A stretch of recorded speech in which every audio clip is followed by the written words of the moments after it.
Vorrei tentare di parlare della partita come se l'arbitro non esistesse, parlando della partita e cercando di analizzare esclusivamente il gioco delle due squadre. Dov'è che il Cagliari ha perso contro il Sassuolo? Ha perso su un calcio di punizione, che a differenza nostra, Laurentè ha battuto veramente bene, quindi ha fatto la differenza su un calcio piazzato. E ha vinto perché ogni volta che si chiudeva un'azione d'attacco del Cagliari, la squadra del Sassuolo riusciva a uscire palla al piede per poter giocare poi il pallone a centrocampo. Quindi l'ha vinta soprattutto nella qualità del centrocampo che poi una volta che esci dalla zona difensiva ti tiene il pallino del gioco e ti permette poi di poter impostare. Per il resto il Cagliari ha tentato di fare la sua partita, ha difeso come poteva, ribattendo più che uscendo palla al piede, è riuscita a concedere veramente poco comunque alla squadra avversaria, qualche sbavatura ha portato a questo, ha ancora una volta messo in evidenza però l'altro difetto principale, quello di non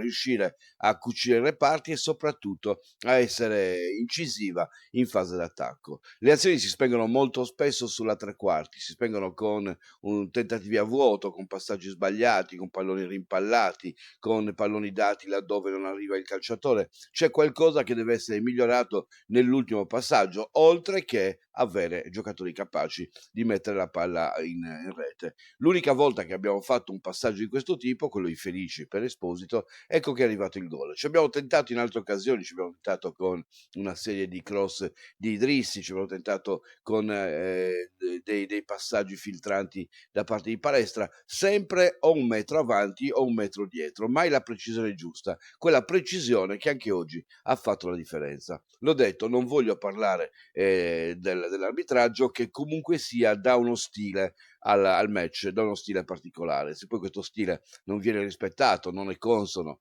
alla squadra che deve inseguire, chiaramente questo incide non poco in quella che è la partita stessa. L'altra cosa che mi piace mettere in evidenza della gara del Cagliari col Sassuolo è comunque il tentativo, anche stavolta voglioso, di ritornare in gara. Un tentativo voglioso di carattere che però non asseconda tutti i calciatori fin dall'inizio. Qualcuno sta a guardare, qualcuno non ha la stessa cattiveria, qualcuno non va incontro alla palla con la stessa determinazione. Dobbiamo cercare di coinvolgere tutti in questo progetto e stiamo vedendo che i più giovani per assurdo sono quelli che sono sul pezzo, quelli che dovrebbero essere poi calciatori invece in grado di poter far fare il salto di qualità, talvolta latitano, stanno a guardare, si fermano, non stanno a inseguire e a lottare come fanno i più giovani, quelli che ci tengono particolarmente al loro successo attraverso il successo del Cagliari. L'arbitraggio, se proprio ne devo parlare, provate solamente a pensare il fatto che il secondo gol del Sassuolo è stato realizzato con un calciatore che ha contribuito all'azione